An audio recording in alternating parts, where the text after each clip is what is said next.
tiupnya sangsakala. Sangsakala itu ditiup oleh malaikat Israfil. Nah, sangsakala itu terbuat di tanduk ya.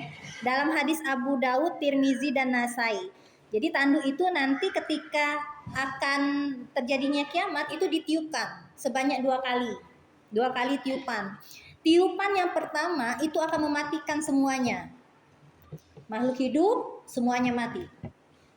Nah, setelah mati, maka di antara tiupan pertama dengan tiupan kedua itu akan terjadi peristiwa-peristiwa dahsyat. Nah, peristiwa dahsyat itu ada yang mengatakan 40. 40 itu apakah dia 40 hari terjadinya rentang waktu antara tiupan yang pertama dengan yang kedua, ataukah 40 bulan, apakah 40 minggu, apakah wallahu alam. Dalam hadisnya tertera bahwa 40 kayak gitu ya. Orang yang pertama kali meninggal adalah lelaki yang menyiapkan penampungan air untuk untanya. Itu yang pertama kali meninggal, dimatikan. Kan tiupan pertama mematikan. Nah, itu yang dimatikan. Dalam surat Yasin 49 sampai 50, satu tiupan itu akan membinasakan semuanya. Satu tiupan. Jadi saking dahsyatnya tiupan itu, tiupan ini terjadi di hari Jumat antara terjadinya ya pada hari Jumat antara waktu subuh dengan terbitnya matahari. Jadi sangat singkat tiupannya tuh. Hadis riwayat Abu Daud, Tirmizi dan Nasai. Makanya Bang mengatakan bahwa kiamat itu akan terjadi pada hari Jumat. Karena ini berdasarkan hadis ini, ngelihat hadisnya sahih, yakinilah bahwa insya Allah nanti kiamat itu terjadi pada hari Jumat. Ya, pada pagi hari berarti ya. Sedangkan tiupan yang kedua itu Allah akan menurunkan hujan, kemudian akan menumbuhkan lagi kita, tubuh kita ini yang tadinya sudah hancur, yang dikubur, yang tidak ada lagi dagingnya, yang tulang-tulangnya berantakan, maka akan ditumbuhkan dari tulang ekor. Jadi tulang ekor ini tidak hancur. Selama kita nanti mati, dikuburkan, maka tulang ekor itu tidak akan hancur. Itu hadis riwayat Muslim.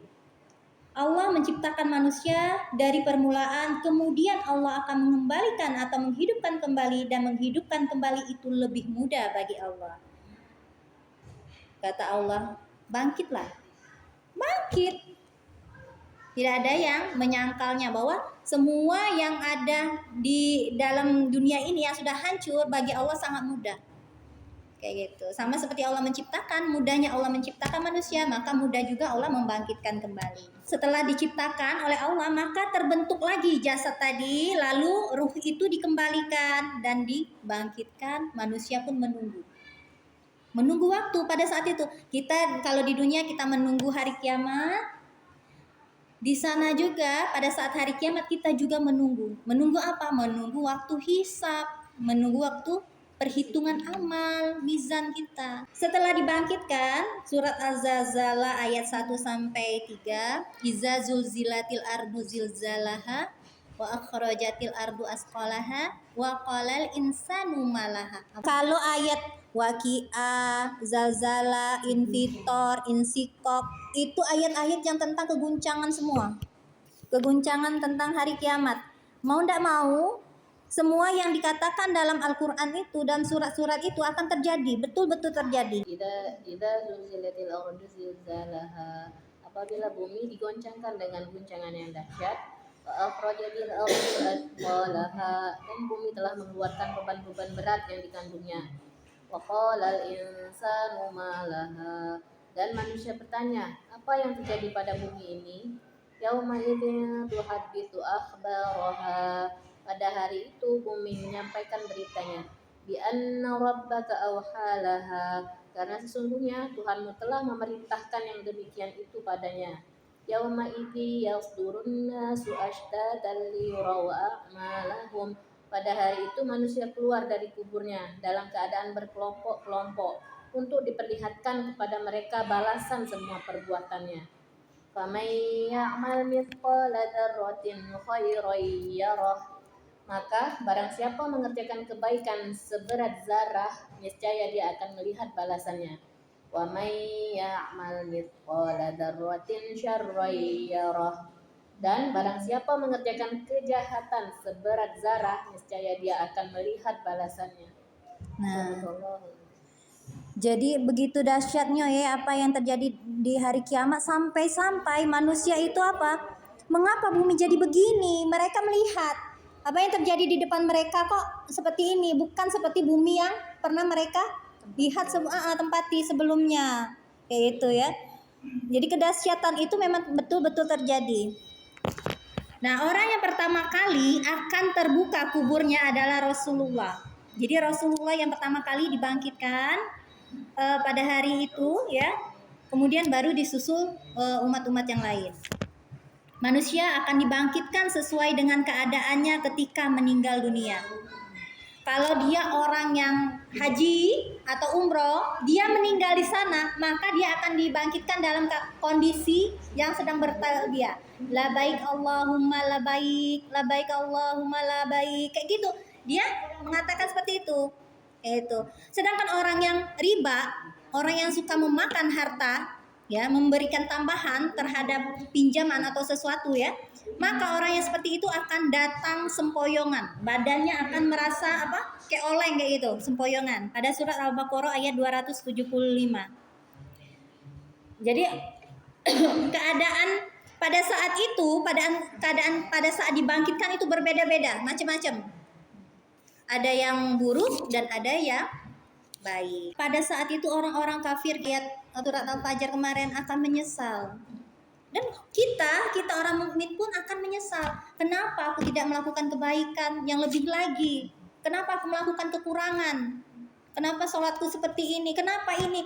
Mereka merasa menyesal karena tidak melakukan kebaikan. Sedangkan orang kafir menyesal, ngapo aku tidak percaya dengan kebangkitan, hari berbangkit. Kaget sesembahannya, katanya mana sesembahan itu, akan ditanya mana sesembahanmu, tunjukkan sesembahanmu. Bisakah mereka minta tolonglah sama sesembahanmu itu? Nanti Allah akan mengatakan seperti itu, bukan berarti apa, tapi Allah ingin menghinakan bahwa kamu sudah dikasih utusan nih, dikasih rasul, entah Nabi Isa pada masanya, kemudian Nabi Muhammad, kemudian Nabi Musa pada masanya untuk umatnya, tapi mereka tidak menaati, maka mereka akan ditanyakan sesembahan itu. Dan ketika mereka memohon pada sesembahannya tadi, tolonglah Tuhanku, misalnya meminta itu tapi tidak mendapatkan pertolongan dari Tuhan yang mereka anggap Tuhan tadi, kayak gitu. Lalu mereka saling menyalahkan, oh pemimpin mereka yang ngajak, kau sih yang ngajak aku, makanya aku ngikut. Tapi pemimpin mereka nanti akan menentang juga. Kenapa kamu mau mengajak kamu sendiri yang seharusnya berpikir, dan kamu sendiri yang ingin melakukan keburukan. Antara orang-orang yang tidak menyembah Allah pun, mereka pun saling bersengketa nanti di hari kiamat ya. Nah, ini beberapa kejadian yang terjadi pada hari kiamat. Contohnya gunung-gunung berterbangan seperti debu atau pasir atau bulu pada surat Al-Waqiah. Ini banyak ini suratnya ya. Nah, takwir itu Al-Qari'ah, itu surat-surat tentang kiamat semua. Kemudian bumi diguncangkan, lalu laut meluap, laut itu akan mengeluarkan api. Iya, akan dipanaskan. Langit bergetar, kemudian pecahan itu nanti akan berwarna merah seperti bunga mawar. Surat Al-Haqqah ayat 16, Infitor, Al-Insikop, banyak yang di sini ya. Kemudian matahari dan bulan itu akan digulung. Kalau sudah digulung artinya sudah dekat lagi. Matahari tidak mengeluarkan sinarnya, bulan juga tidak mendapatkan sinarnya, pantulan dari matahari. Bintang-bintang pun akan berjatuhan semua. Tidak ada yang bisa selamat dari dahsyatnya hari kiamat. Nah, bagaimana keadaan manusia ketika melihat kedahsyatan itu? Bagaimana? Kalau kita orang beriman, maka kita akan diberikan rasa aman. Allah akan kasih rasa aman kepada kita. Tapi kalau orang kafir, mereka mencoba untuk melarikan diri. Tetapi tidak akan bisa. Yaitu ya. Ada ibu yang menyusui, dia akan lupa anaknya. Ibu yang hamil akan langsung melahirkan, anak kecil langsung tua karena ketakutan. Manusia itu sempoyongan seperti mabuk, padahal dia tidak sempoyongan karena tergoncang-goncang tadi. Manusia lari dari orang yang dicintainya untuk memikirkan dirinya sendiri. Kemudian dari sana nanti ketika sudah terjadi huru hara, terdengarlah suara untuk berkumpul. Nah, orang yang beriman maka akan diberikan rasa aman oleh Allah, ya. Nah, setelah itu maka akan diadakanlah pengumpulan manusia di padang mahsyar atau al-hasyr ini ya, disebutkan pengumpulan. Yaitu pada hari bumi diganti dengan bumi yang lain, begitu pula dengan langit. Jadi bumi kita ini, kita jenguk bumi ini, kaget wallahu alam ya, yang diganti dengan bumi yang lain, apa ke buminya cak mano? Kita tidak tahu ya. Tapi kalau di sini dibilang pada hari bumi diganti dengan bumi yang lain, begitu pula langit diganti dengan langit yang lain. Dan mereka semua di padang mahsyar berkumpul menghadap Allah, Zat yang Maha Esa lagi Maha mengetahui segala sesuatu.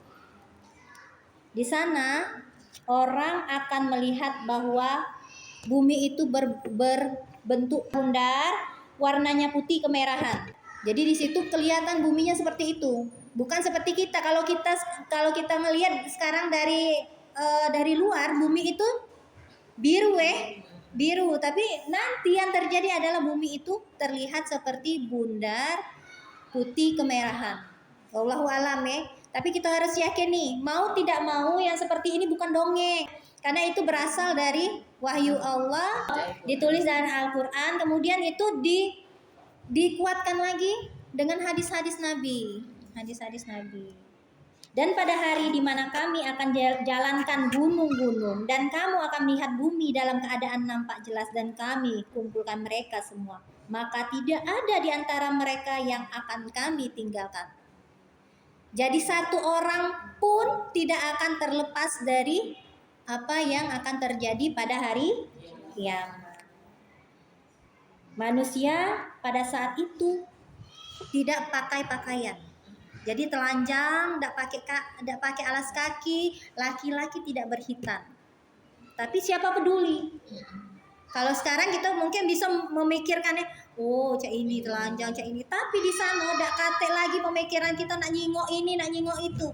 Kita sibuk dengan diri kita dewek. Kalau nyingok yang cuplikan-cuplikan yang di ustadz-ustadz tampil ke tuh ya, tentang hari kiamat, ya Allah, rasanya ndak akan sanggup gitu menjalani kehidupan setelah itu ya, ndak akan sanggup. Kita dikasih goncangan sedikit, sakit sedikit, tertusuk duri sedikit, rasanya cak mana sakitnya, apalagi cak itu merasa kayaknya, apalagi kayak sudah hari penghisapan, kemudian ditentukan masuk neraka apa surganya.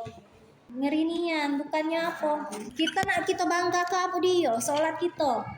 Nah kita bangga ke sholat kita, puasa kita belum tentu diterima. Ya udah nek, sholat kita yang kata kita sudah husu. Nah, iya, tapi jangan nak sholat. Pokoknya kita, iya makanya kaget. Amalan yang kata kita yang amalan sholatnya dia kurang. Kita kaget tutupi dengan amalan sholat sunnahnya.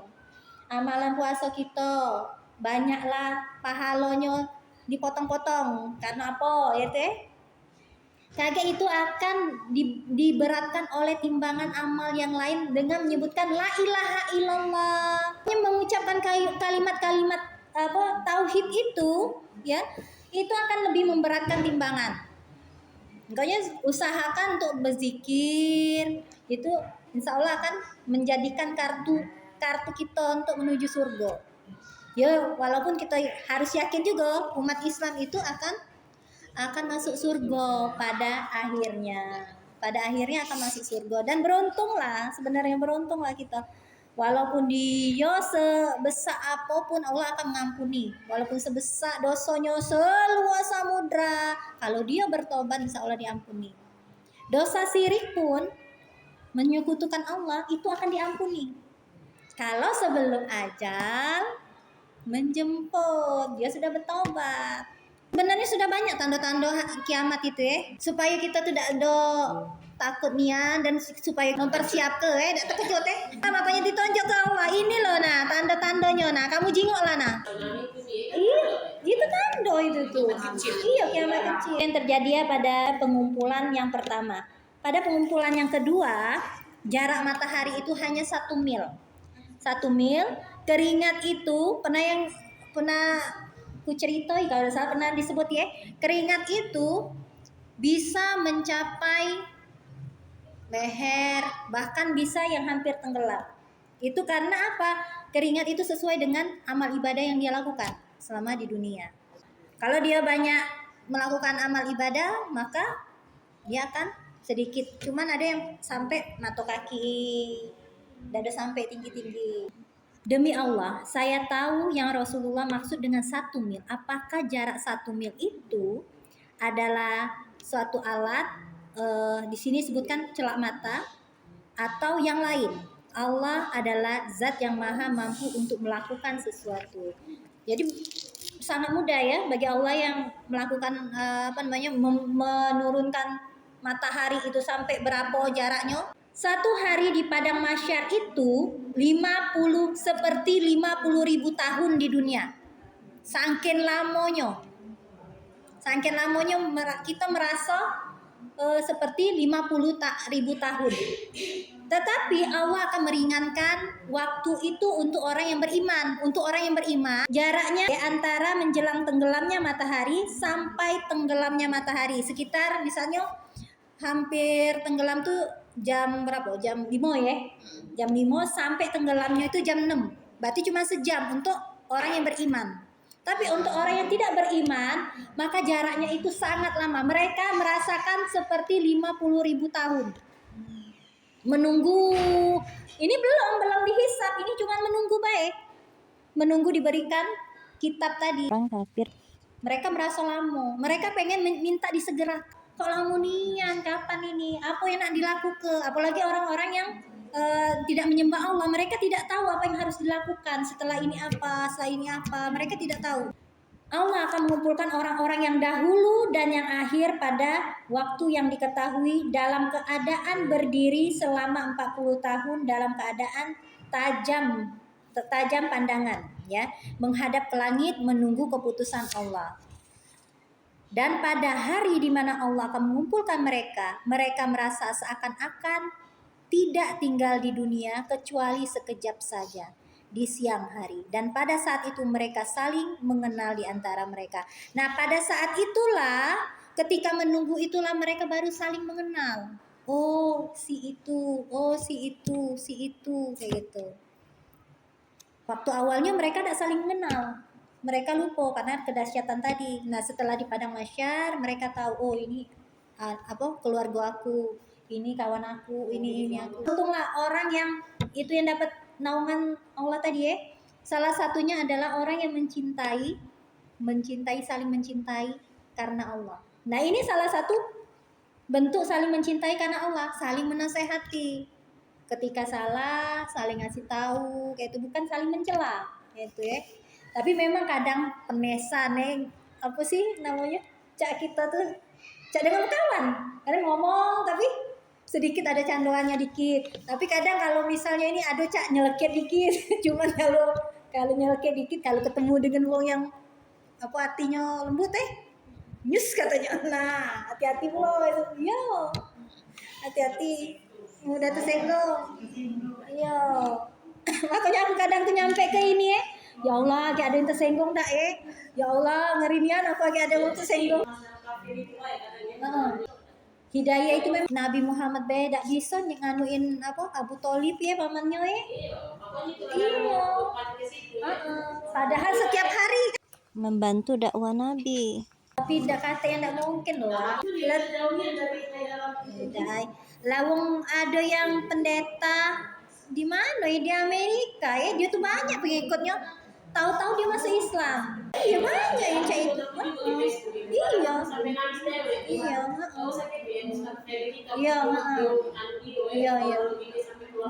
Iya. Kata Allah bagi Allah tuh mudah. Cuman kita tuh memang berdoa baik.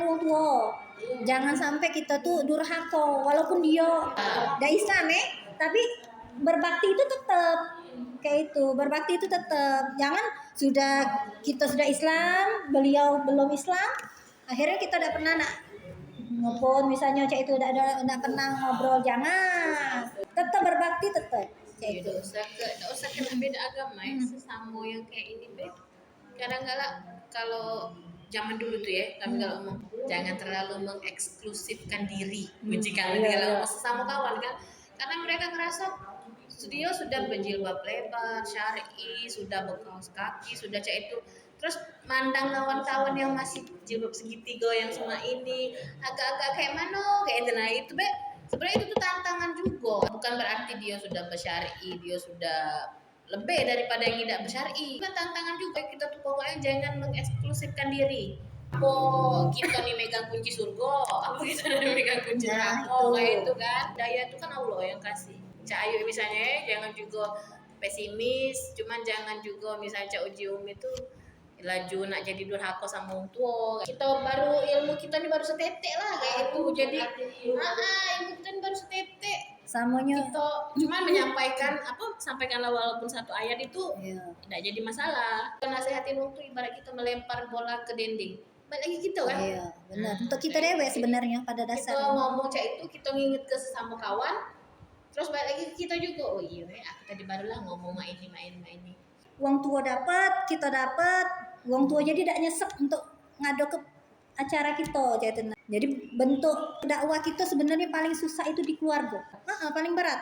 Artinya kalau kita sudah bisa memperbaiki keluarga dengan baik, insya Allah tuh bentuk di lingkungan juga baik. Jadi kalau misalnya ada masalah ini masalah itu dengan orang tua atau dengan keluarga itu, cari jalan tengah, jangan sampai berbenturan. Kalau berbenturan juga kan akhirnya kita juga serba salah. Iya, ada lemah pasti. Ada 7 golongan orang yang dinaungi Allah pada hari kiamat. Tak ada naungan lain kecuali naungan Allah. Allah kasih naungan khusus untuk 7 orang ini. Ada beberapa orang lain yang mendapatkan naungan Allah. Tapi ini di dalam hadis Bukhari Muslim. Yang pertama, pemimpin yang adil. Jelas ya? Pemimpin yang adil yang memberikan sesuatu pada haknya. Misalnya di sini haknya cak ini, di sini haknya ini, rato semuanya, maka itu akan diberi naungan Allah. Kemudian pemuda yang taat. Pemuda yang taat ini kita nih termasuk diomongi pemuda juga. Pemuda yang taat ketika diajak untuk bermaksiat dia tidak mau. Kemudian laki-laki yang mencintai masjid. Makanya Allah sangat suka para laki-laki yang mencintai masjid, yang hatinya dekat atau terpaut dengan masjid. Itu ya. Sholat di masjid, nanti kalau itikaf dia di masjid, melakukan ibadah atau misalnya baca Al-Quran dia di masjid, karena dia menyukai masjid. Sebenarnya memang harusnya cak itu sih. Kemudian 2 orang yang saling cinta karena Allah. Nah inilah forum yang bisa membuat kita cinta. Terasa kan? Kalau udah ngaji, kalau aku kalau udah ngaji, Allah sayang nian kalau udah ngaji aku udah nyingok ini, aku udah ketemu ini. Ya kan selama seminggu ini jarang mungkin kita ketemu. Ya kan? Nah, pada saat inilah di sini kita saling mendoakan. Oh, ada yang sakit kita doakan. Yang kelima, laki-laki yang diajak berzina tapi dia berkata, aku takut Allah. Ini ada ceritanya. Wanitanya sudah siap. Laki-lakinya tuh sebenarnya senang juga dengan wanita itu, tapi dia ngomong, jangan, aku takut Allah. Yang keenam, orang yang bersedekah dan menyembunyikannya. 7 orang yang mengingat Allah dalam kesendirian karena takut Allah. Bukan kesendirian membuat dia bebas, tapi dengan kesendirian Allah melihatku. Allah tahu apa yang kukerjakan, maksiat yang kukerjakan pada saat ini Allah tahu. Mungkin itu yang bisa saya sampaikan ya, ibu-ibu. Mohon maaf kalau ada yang kata-kata yang salah atau kata-kata yang menyinggung. Pada Allah saya mohon ampun. Assalamualaikum warahmatullahi wabarakatuh. Jadi sering-sering lain cak ini, karena malaikat ada mendoakan kita diampuni. Iya, deket-deketlah dengan majelis. Maksudnya tuh kalau misalnya sekali tidak datang, jangan berlanjut. Kalau berlanjut, agak malesnya, ketiba males. Karena inilah kawan-kawan yang narik ke surga ini, kawan-kawan inilah Kakek aku ini bersaksi. Datangkan saksi. Di ini didatangkan saksi. Oh dia waktu iya. Oh dia tuh datang rajin. Dia walaupun dia paling nyenyes, tapi dia nyingoi nyimak. Nah,